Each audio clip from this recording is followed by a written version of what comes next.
Welcome to Cultivated Live for Tuesday, February 27th. That sounds weird to say. I'm Jay Rosenthal. I'm the co-founder of Cultivated Media and the host of Cultivated Live. And since we launched a few months ago, our goal has been to be reader first, providing the cannabis industry with the most important, insightful, and useful information to our audience every day. And mostly that's been through our newsletter, Cultivated Daily. And while we absolutely want you to subscribe to that newsletter, and while we're on the show, I'll put how to do that in the link. We also wanted to meet the industry where it is, and oftentimes it is on LinkedIn and on YouTube. So you will find us there, obviously, if you're watching this. So last week we added a daily live stream, and our first guest was actually Brad Spirrison last Tuesday. He's here again today. We'll get to that. And here's what we do on this Cultivated live stream. We'll recap the most pressing news of the day with our guest, or in this case, guests, and then we'll jump into a conversation with our guests, in this case, guest. And we have a good one today. We're joined by my co-host on Tuesdays, Brad Spirrison of Grown In. Hey, Brad. Good morning. Brad and I, we like to talk about cannabis and politics out of online, but we actually do it online too. We've launched something called the United States of Cannabis, which is about the intersection of cannabis and politics, and this is show 2. So, Brad, nice to see you, bud. It's a wonderful to reconvene for episode number 2. I think the inaugural showed people what we can do together, and I look forward to taking it further today. Me too. And Sally, you may not know this, but Brad and I lived on the same freshman hall at Emory University in Atlanta. Shout out Emory Eagles. And I just like doing stuff with him so people at Emory can cringe that all we do is talk about weed, which is what we did when we were 18 as well. Decades of due diligence and dubage. Yeah, decades of due diligence. I love it. And we're joined by Sally Peebles, who is both a cannabis attorney and partner at Vicente LLP, the foremost cannabis law firm in the U.S. Sally, welcome. Thanks for having me. Excited to be included on the second episode. The second episode. I love it. And Sally, you are based in Florida. Yes, sir. I was in the Colorado office for years, so I got to learn and thrive under the adult use program there and the medical program. I'm licensed in Oregon too, so that's been interesting to really go West Coast, and then moved to Florida to really oversee all of what's going on in the Southeast, which really didn't say much for a while, but now we've got a lot of states popping up. Going to Kentucky in a couple weeks. They're regulating, so finally some exciting things to be looking over in the Southeast. No, it's great. It's great. And we're glad to have you. And we'll get to what we really want to talk to you about Florida, but other things going on in the Southeast as well, because it certainly is where I would say policy, politics, and cannabis are like colliding. And you're, as you said, probably getting a lot more calls, even though I've been calling you for a long time, but this is, it is really on the front burner, and we will get to that in a sec. Are you guys ready to run down the news? Let's do it. All right. So to start today, New York cannabis shop owners are struggling to compete with the illicit market. We all know this if you follow what's going on in cannabis, and certainly the Bodega Cannabis Market Network is what I'm calling it, the BCMM or MN. But now legal operators are saying that big tech platforms aren't helping any. And when you search for cannabis dispensaries in New York and elsewhere, New York City specifically, but also elsewhere in the state, Google Maps, Instagram, and even Yelp show unlicensed illicit shops without any information that these shops aren't legit. And those shops, the legal shops, are asking Governor Kathy Hochul to intervene and are collecting signatures from New York cannabis business owners to show their support. Now, Jason Tantello, who is the co-founder of the New York Cannabis Retail Association and a would-be dispensary owners, told the New York Post, here's a quote, "If they are not licensed to sell cannabis, they should not have the right to advertise or market their services on TikTok, Yahoo, and Google." Now, for her, Letitia James, who is the Attorney General in New York, someone who doesn't mind being in the news or taking slings and arrows, I would say, I guess she could sue tech giants under New York's general business law, which prohibits deceptive advertising. That might be a stretch, but also, and this is important, there are only 75 licensed dispensaries in a state of nearly 20 million people. So unlicensed sellers are undercutting legal businesses and not paying taxes or the compliance cost. And of course, the salt in the wound, and we can talk about this, is that there's very few ways for legitimate cannabis businesses or licensed ones to advertise on Google, Instagram, or TikTok, which are generally unfriendly to the industry. Sally, I don't want to necessarily ask you a legal question about what's happening in New York, but this is not the first time that this has come up. This happens in every market where, unregulated, let's call them, businesses are actually selling cannabis products. Like, is this a tack that's going to work to sue Google and Meta? That doesn't seem like I don't think, and I think it would do the opposite effect and have them say, well, we're just not going to advertise anyone. Right. So, and this really just goes back to the fact that cannabis is still a Schedule I substance. So it's not allowed in interstate commerce. It's not really allowed anywhere, but states at least have made that bold decision to regulate. The federal government still is not. So interstate commerce is off the table. And that includes advertising, which certainly is involved with interstate commerce. This has been an issue that has plagued all my clients. My husband owned a marijuana company, so it personally affected us as well. I always thought it was interesting, these marketing companies come up and their job was so hard to come up with creative ways they could advertise. And I loved seeing, when you drive through Colorado, you're no stranger to seeing these signs on the side of the road that say, this clean mile has been, is being picked up and trash pickup by so-and-so dispensary. Because that was one of the few ways they could get their name on something visible. Every state has different restrictions. Florida does allow it to be on the internet, but everything has to be approved by the regulator. That doesn't mean the federal government can't step in and stop it. And then social media gets tricky. Each of those, Instagram, Facebook, they all have their own internal policies, and they make you jump through a lot of hoops. Facebook famously has allowed it, but it's really hard to get them to approve it. Right.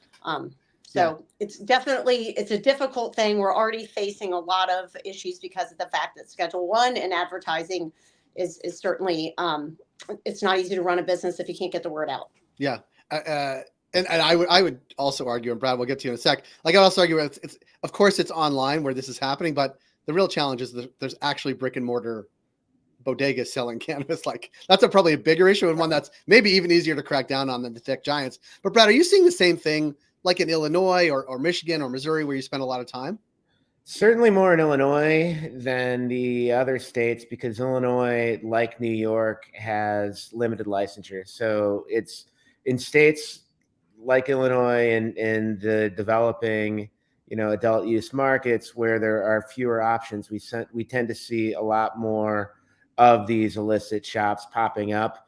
I would say it's not on the front burner, so to speak. In Michigan, it's considerably less so because of the ubiquity of cannabis that's available. Missouri is interesting because of its red state in nature. I went to what was billed as a cannabis conference last summer, and found myself in what could only be described as like a fish parking lot type atmosphere. So people with balloons and psychedelics that you could pay for with your American Express card. Well, hey, and this is the thing. It's I think that's also selling, but very difficult to crack down on, right? It's a little bit of whack-a-mole. It's a little bit of it's a little bit of over-regulation, but also not regulating the right components of it. And to me, and this underscores, like, and Brad, you said it too, like, get more stores open. That solves so many of these challenges. At least it has, certainly in Toronto where I live. Like, as soon as more stores opened, the foothold of the legacy market or the black market, illicit market, unregulated market is just harder to keep up with, right? It's just, there's so many stores, you walk by them in your day-to-day business. One last thing, there was just a story up here that one of the well-known dispensaries in Ontario has been helping advertise the nail salon next to their store.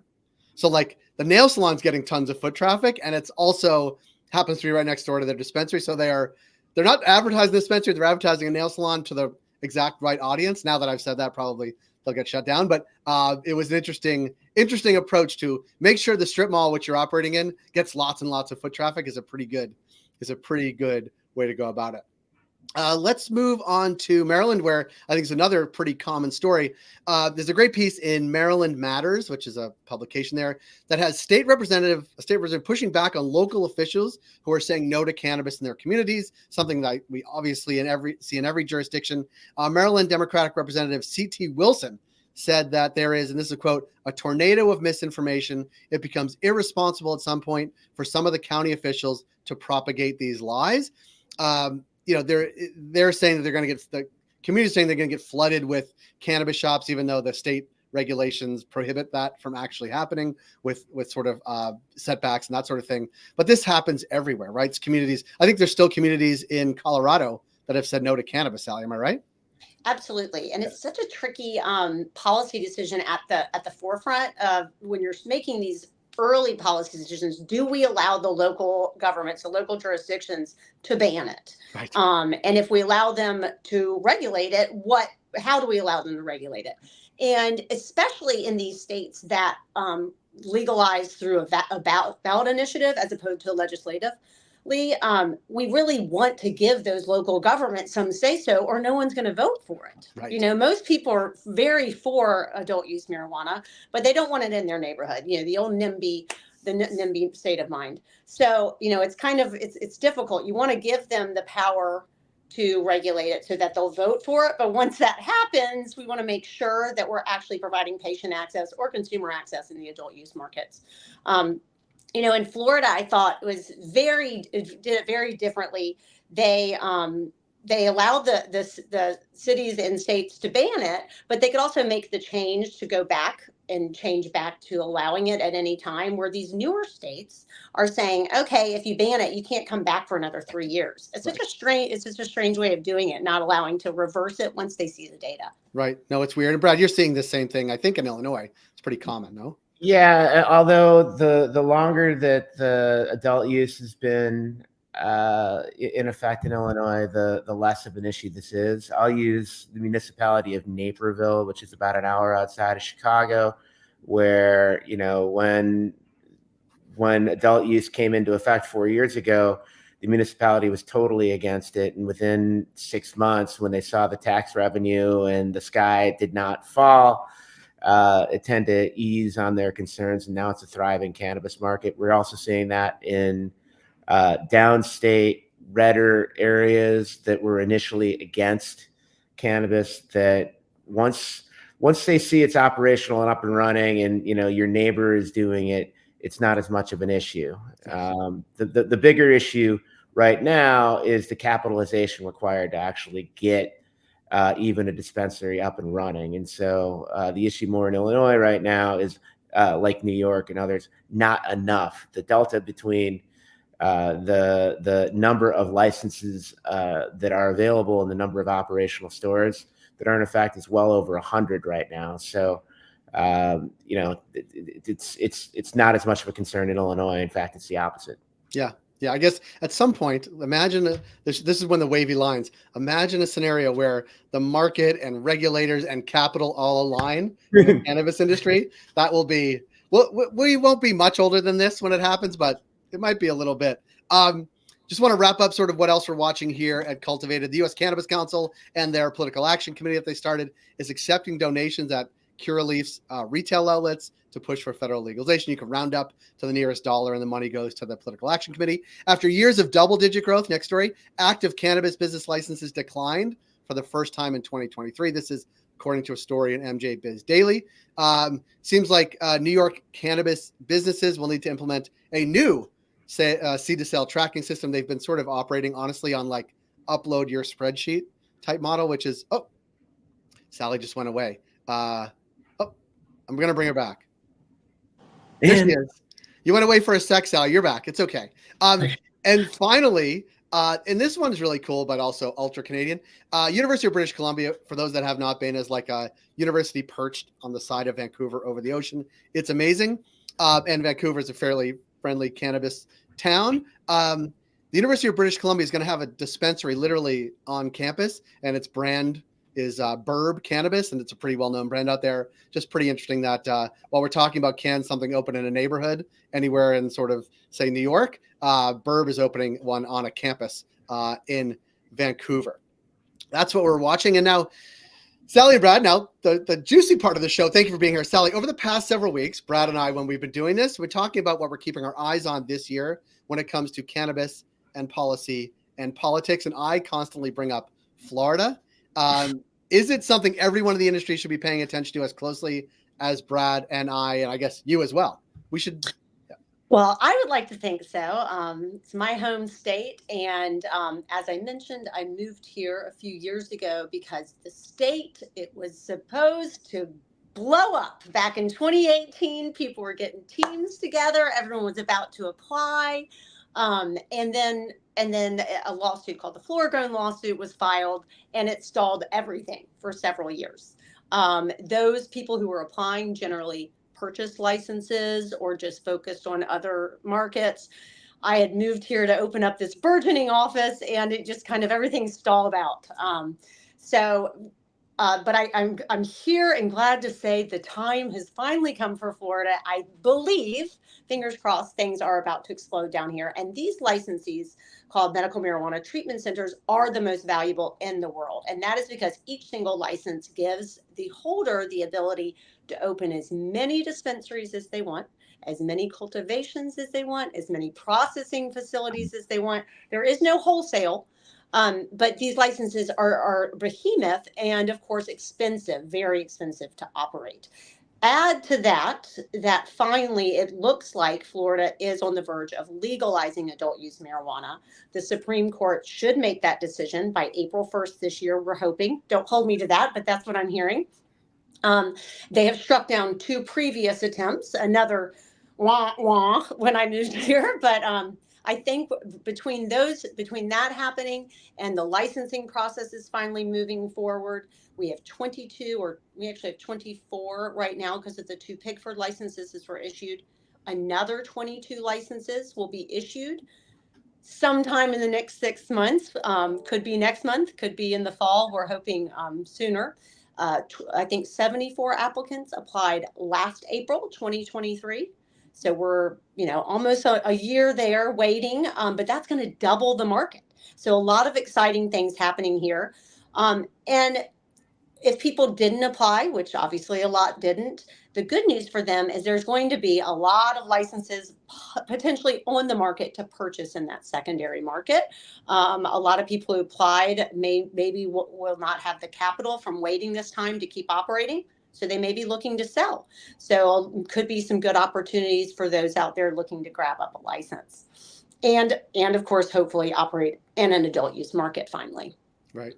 Will there be any restrictions on the buying and selling of those licenses? Illinois is a social equity market, and so Florida does not have a social equity aspect. To anything. I'm not laughing at that, but it's just people ask that all the time, and I'm sure if. So their version of the social equity license is that they did put in the statute that came out in 2017 the ability for an individual who qualified under a class action suit from back in the 80s and early 90s. If they were an identified class action member, people referred to that case as the Pigford. It was a couple different cases, but for all general purposes, the Pigford license. And you had to apply as an individual, and they were going to give 1 license to that person. That application process, I mentioned it came out in 2017. They applied for it in 2022. Took a while to get that going. And I think 11 applicants applied. Most people who qualified under that were deceased. It was a very old case, so hard to find people to even apply. One group was chosen, Terry Gunnell Gwynn, and then of course what we see in every state, people who lost in that application process sued. So that license has been held up. I believe there's 2 now have been issued from that process, and some legislation's going through to allow some of the other people who weren't successful to move forward. So that's our version down here of the social equity license. Maybe there could be some changes if there's an adult use market and some legislation thereafter to implement it. But right now that there is no social equity, and you can buy and sell them. There's no residency requirement down here. There's a capital requirement to have 2 years of operational funds in the bank. So that, remember, these are pretty capital intense licenses to operate. So that could be a high amount. But it's pretty, the threshold to apply down here isn't that high. And you said that they're among the most expensive in the world. What are they trading for? I'd say the most valuable. Most valuable in the world. Okay. Yeah. Just because there is no cap on the number of facilities. to open. Sally, I mean, I think. Go ahead. I just want to. I'd love to shift to politics for a second. A question that Brad and I sort of came up with last time we chatted. And I know that you are steeped in sort of Florida politics. So I want you to speculate. It's a little bit lawyery, but more sort of political consultant or political pundit. Like, imagine there's an election, a cannabis election, November 2024, which we should know about. You said sort of April 1st. Like, do you think it would have an impact on who shows up to the polls, which then could have an impact on potentially, I guess, the presidential election? Like, are people thinking like that, or just people outside of Florida? So this is why, and I could be wrong on this, but I live in a very Republican part of the state. I don't think I know a Democrat in my neighborhood, and in Jacksonville, just in general, is very, very red, and I don't know a single person who's anti-cannabis. Right. A neighborhood. The wives are usually a little concerned about the children. But husbands are like, where do I sign? Let me invest, right? So yes, I do think it's going to bring out people to the polls, but I don't necessarily know if it's going to give the Democrats an advantage. I'd like to think it does, but I don't know if that's the case, because I think that even my Republican friends who might not take the drive to vote that day may do so because they want to see it pass. It's a wash, maybe. Maybe. I mean, I do think it's going to increase voter turnout, but I just don't know if it's going to give a tip. I think that a lot of people who are Democrats who support are, a little bit more blasé-faire about the whole political process and throw their hands up and say nothing I do can help. Not always, but that's often the case with the people I talk to. Can I ask another question? This is about the market. Let's assume it passes in November, because it seems to me that the most successful adult use markets, at least from the jump, are ones that have when I say successful, ones that generate a lot of revenue at once. Missouri, Michigan, Maryland, ones that have a really strong medical cannabis infrastructure and tons of patients, mm-hmm. right? And lots of dispensaries already open that are allowed to open with a dual license, right? They're encouraged to. Like, planning ahead to that, like, would it take a long time for Florida to ramp up post-election to like a full adult use market? Or is it like Missouri, where it was like, if you have a license, we encourage you to open up a dual stream, medical in one line, adult use in another, and get going? So you've touched on what Ashley Moody, our Attorney General, has pushing back. Reason she's pushing on the ballot. So the people who drafted the legalization initiative were very careful to keep it simple. It's been defeated twice in the past, so they had a bit of a roadmap given from the Supreme Court of how to do it correctly this time. They put language in there that said that medical marijuana treatment centers, which is our existing licenses, would be able to sell adult use marijuana. So it gives them immediately that grandfathering day one. But it also has added language that says other license types as determined by the legislature. So Ashley Moody is saying that's confusing. So now you're going to, and that's in the ballot summary. They're like, that's confusing. It's saying that there will definitely be license types. And it doesn't say definitely, it just opens the door to that possibility. Because of that opening of the door, Ashley Moody is saying that's misleading. She's kind of has this theoretical voter who's going to go into the ballot box and vote because they're going to be able to get another license type, not because they actually want legalization to pass, but she has this theoretical voter that's only going there because they think they're going to get another license, and it's misleading to that person, so the whole thing should be shut down. That's the argument that the Supreme Court during oral arguments really zoned in on. Like, that just doesn't make sense, Ashley Moody. Who is this person who's only voting because they think they're going to license? And maybe that is the case. But I do believe, to your point, the medical marijuana treatment centers will be able to immediately sell. And then there might be maybe additional licenses that could open up thereafter. There's enough supply to satisfy everybody. Right. I think it's good that the people who have infrastructure set up immediately are able to sell. I'm all for the free market, so I want them to go ahead and sell and get prohibition ended as soon as possible. whether or not they're going to open up new licenses, I think they probably will. I think it's going to take some legislative drafting and tweaking, and it's going to be a big fight. But I think that's the intent. And that's similar.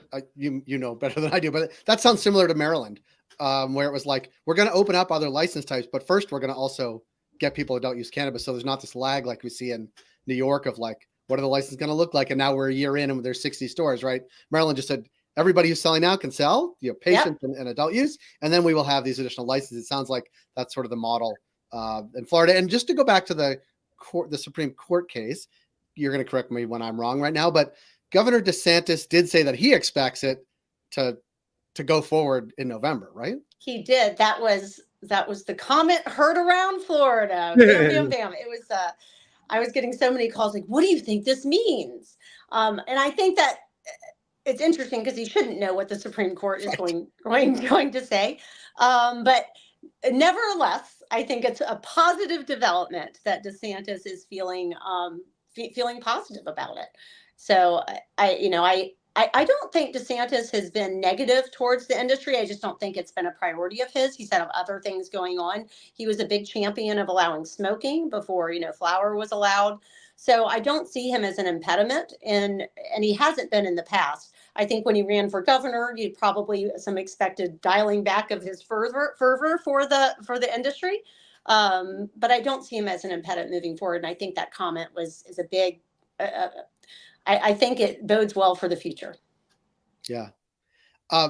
Brad and Sally, I want to thank you for joining us here today and hope that we can do this again and again and again, because Sally, as we talked about before we went live, there's other states we want to dive into. Tell me where you're headed next, or what the other states in the Southeast, or broadly defined as the Southeast, that you're thinking about next. Well, we're watching the Carolinas very closely. I would just be thrilled to see something happen so I can go to Charleston and Raleigh and Asheville more. But the most exciting state that is already legalized, we just licensed a bunch of people in Mississippi, but Kentucky looks like they won't have a cap program. That's not for sure, but there's no language right now in the statute to cap licenses. So they're going to open the door to open licensing, and it's a medical program, and it's refreshing because the governor in that state is very supportive of the program. So that's kind of the new exciting thing going on in the South. And Sally, can I ask you a question to think about for the next time that you're on? Please. And it comes up with Kentucky, but it'll come up if Florida legalizes too. And that is neighboring states, like the clock is ticking. Next week, or maybe the week after, we're talking about Wisconsin, and I think it's like there's little, you can't say no forever. Like, I know Tennessee is going to be in a hotbed. I mean, I think it's got like 6 something states around it that's all done something reasonable, and it's still like throwing people in jail for small amounts of marijuana. So yeah, it's interesting. Don't sleep on Indiana either. There you go. Okay, and then Pennsylvania is like, the governor is basically counting the money in his budget for out years. So it's like, soon there'll be a big block of eastern states that will start to swallow up maybe Georgia. Like there'll be more and more things happening. And Sally, you'll have to come back and give us your take on all things. Let's call it the SEC cannabis world. Sally, thank you so much for being here. Brad, thank you for being here. And that's it for today's Cultivated Live. We encourage you to subscribe to our daily newsletter at cultivated.news. Follow us on LinkedIn. I have to say this because the kids, smash the subscribe button on YouTube. We'll see you back here tomorrow at 10 a.m. Eastern with my co-founder, Jeremy Burke. He's our editor-in-chief as well. Have a great Tuesday, everybody. Thank you, Jay. Thanks, Jay. Thanks, Brad.